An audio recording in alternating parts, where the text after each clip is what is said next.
तो आज हम एक ऐसे शब्द की बात करने वाले हैं जिसे सुनते ही, खासकर जब कोई कंपनी में नया हो, तो थोड़ी सी घबराहट जरूर होती है। और वो शब्द है ऑडिट। याद है, जब पहली बार इंटरनल ऑडिट के बारे में सुना था, ऐसा लगा था कि बस अब कोई आएगा, हमारे काम में गलतियां निकालेगा और बस काम खत्म। लेकिन क्या हो अगर मैं कहूं कि ये डर बेवजह है? आज हम इसी डर को एक नए नजरिए, एक फोकस में बदलने वाले हैं। देखिए, ये जो घबराहट वाली फीलिंग है ना, ये बहुत ही आम है। इसे अक्सर ऑडिट की थकान या ऑडिट फटीग भी कहते हैं। होता क्या है कि समय के साथ अच्छे से अच्छे सिस्टम भी एक बोझ की तरह लगने लगते हैं। ठीक उस मोटी सी किताब की तरह जो शेल्फ पर तो रखी है पर धूल खा रही है, क्योंकि उसे सब एक इम्तिहान की तरह देखते हैं। और इसी चक्कर में ऑडिट का जो असली मकसद है, यानी सुधार करना, वो कहीं पीछे छूट जाता है। और पता है, सारी प्रॉब्लम की जड़ यहीं से शुरू होती है। हमारा जो पारंपरिक नजरिया है वो ये है कि ऑडिट का मतलब है गलतियां पकड़ना। ऐसा लगता है कि इसका बस एक ही काम है, ये पता लगाना कि भाई किसने गड़बड़ की और किसे जिम्मेदार ठहराया जाए। ये सोच न सिर्फ डर पैदा करती है, बल्कि टीम के बीच एक दूसरे पर उंगली उठाने का माहौल बना देती है। सुधार की जगह गलतियां छिपाने पर ज्यादा ध्यान दिया जाता है। तो चलिए एक काम करते हैं, इस पूरे ऑडिट को देखने का चश्मा ही बदल देते हैं। क्या हो अगर इसे समझने का एक बहुत ही पुराना, बहुत ही सरल और समझदारी भरा तरीका हो? चलिए एक कहानी की मदद से इस पूरे मामले की तह तक चलते हैं, जो ऑडिट का असली मतलब हमें समझाएगी। ये कहानी है दूसरे मेहमान की, एक छोटी सी बड़ी दिलचस्प कहानी। लेकिन ये कहानी ऑडिट के सबसे जरूरी सिद्धांत को समझने की चाबी है। तो इसे जरा ध्यान से सुनिएगा, क्योंकि हो सकता है कि ये कहानी ऑडिट को देखने का आपका नजरिया हमेशा हमेशा के लिए बदल दे। कहानी कुछ यूं है कि एक राजा ने अपने राज्य में एक बहुत ही इज्जतदार और खास मेहमान को दावत दी। लेकिन जिस दिन मेहमान को आना था, ठीक उसी वक्त एक धोखेबाज भी राज दरबार में आ पहुंचा, जो बिल्कुल हूबहू उस असली मेहमान जैसा दिखता था। अब सोचिए दरबार में कैसी अजीब सिचुएशन बन गई होगी। दोनों लोग एक जैसे दिख रहे हैं, बात एक जैसी कर रहे हैं, और कोई भी, यहां तक कि खुद राजा भी ये नहीं समझ पा रहा था कि असली मेहमान कौन है और बहरूपिया कौन। ये पहचानना लगभग नामुमकिन हो गया था। जब सारे दरबारी परेशान हो गए तो राजा ने अपने सबसे होशियार मंत्री विदूषक से मदद मांगी। विदूषक ने कहा, महाराज, मेरे पास एक तरकीब है। वो आगे बढ़ा और उसने एक बहुत ही मजेदार, थोड़ा बेतुका सा चुटकुला सुना दिया। अब चुटकुला था ही इतना मजेदार कि राजा से लेकर सिपाही तक पूरा दरबार ठहाके लगाकर हंसने लगा। हर कोई हंस हंसकर लोटपोट हो रहा था। बिल्कुल वैसी ही प्रतिक्रिया जैसी किसी भी अच्छी मजाकिया बात पर होती है। लेकिन उस हंसी और शोर के बीच विदूषक की नजरें एक ऐसे शख्स पर पड़ीं जो एकदम शांत और गंभीर बैठा था।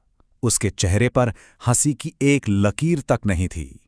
बस यही वो सुराग था जिसकी विदूषक को तलाश थी। एक ऐसा पॉइंट जो बाकी पैटर्न से बिल्कुल अलग था। विदूषक फौरन राजा की तरफ मुड़ा और बोला, महाराज, जो व्यक्ति नहीं हंसा वही आपका असली मेहमान है। वो इतने सम्मानित और गंभीर स्वभाव के हैं कि वो ऐसे मजाक पर हंसकर अपनी शान कम नहीं करेंगे। और बस इस तरह सच सबके सामने आ गया।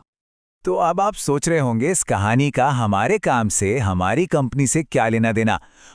इसका सीधा कनेक्शन है ISO 9001 के एक बहुत ही महत्वपूर्ण क्लॉज से, क्लॉज 9.2, यानी इंटरनल ऑडिट। ये क्लॉज किसी भी अच्छे क्वालिटी मैनेजमेंट सिस्टम की रीढ़ की हड्डी माना जाता है।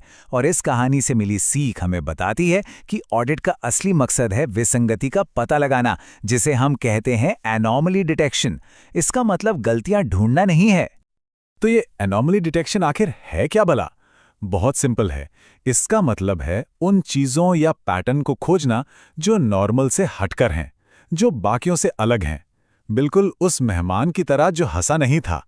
ये गलती खोजना नहीं है दोस्त, ये बस उस चीज को नोटिस करना है जो अलग है, ताकि हम उसे बेहतर तरीके से समझ सकें। तो यहां सबसे जरूरी बात है अपनी सोच को बदलना।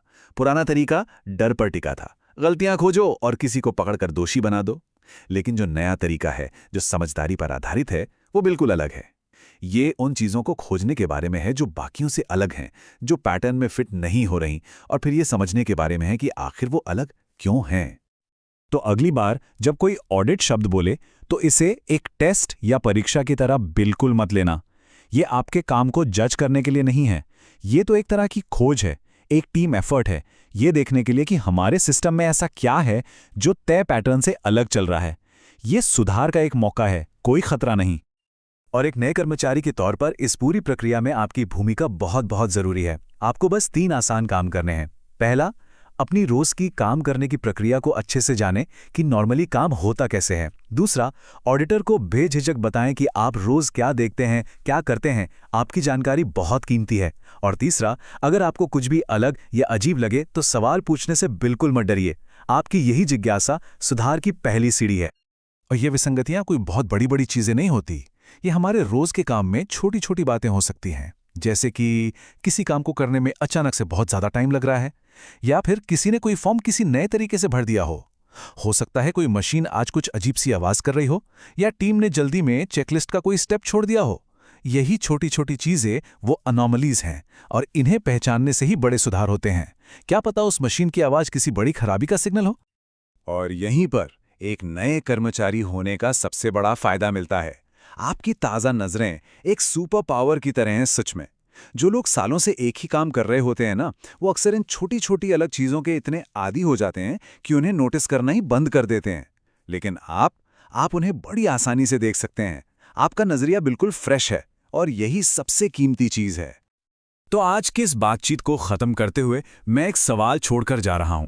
जरा सोचिए, आपके रोज के काम में ऐसी कौन सी एक छोटी सी अलग सी चीज है जिसे अगर ठीक से समझा जाए तो वो एक बहुत बड़े सुधार की वजह बन सकती है। आपके काम के दरबार में वो एक मेहमान कौन है जो हंस नहीं रहा है,